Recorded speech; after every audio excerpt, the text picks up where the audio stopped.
avec Jean-Frédéric Morancy. Alors après 2 matchs au Palio, on a déjà l'impression que le BBD a la possibilité de faire une magnifique saison et que le groupe vit bien. J'imagine que ce genre de match vous rend encore plus fort. Ouais, là sur les 2 matchs à domicile, on a montré de belles choses.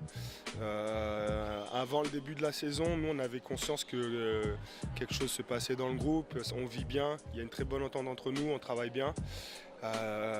Donc c'est de bon augure pour la suite. Après 2 matchs, ça veut rien dire, on sait qu'on a encore beaucoup de boulot. Et on veut essayer de garder cette intensité. Et le plus dur, c'est de répéter les efforts et les matchs pleins comme ce soir.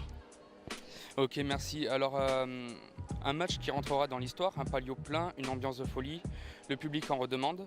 Est-ce que ce BBD-là est capable de maintenir ce rythme toute la saison?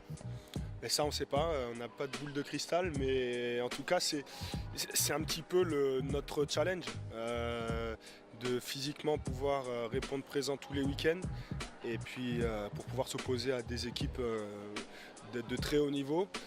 Et puis si derrière, collectivement, on arrive à reproduire de bonnes séquences comme ce soir, les résultats, enfin, on se donne les meilleures chances d'avoir de bons résultats.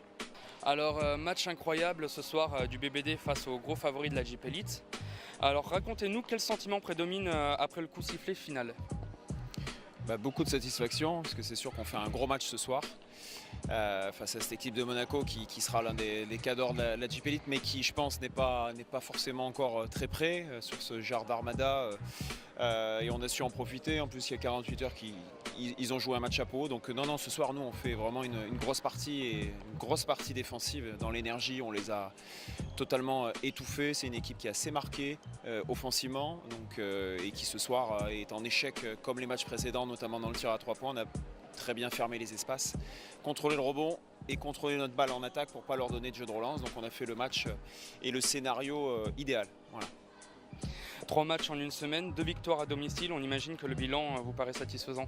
Ouais, c'est sûr, on nous aurait dit ça au départ, on signait tout de suite comme on dit, sur un démarrage qui était assez gros quand même avec ces 3 matchs. Après eux aussi, ils ont même joué 3 matchs en 7 jours, parce qu'ils ont joué dimanche, jeudi et ils viennent chez nous, donc je pense qu'ils ont marqué le pas. On a fait une très grosse première mi-temps. Derrière, c'est vrai que le temps faible du 3e, je crois, était inévitable, et on a su enclencher la machine derrière.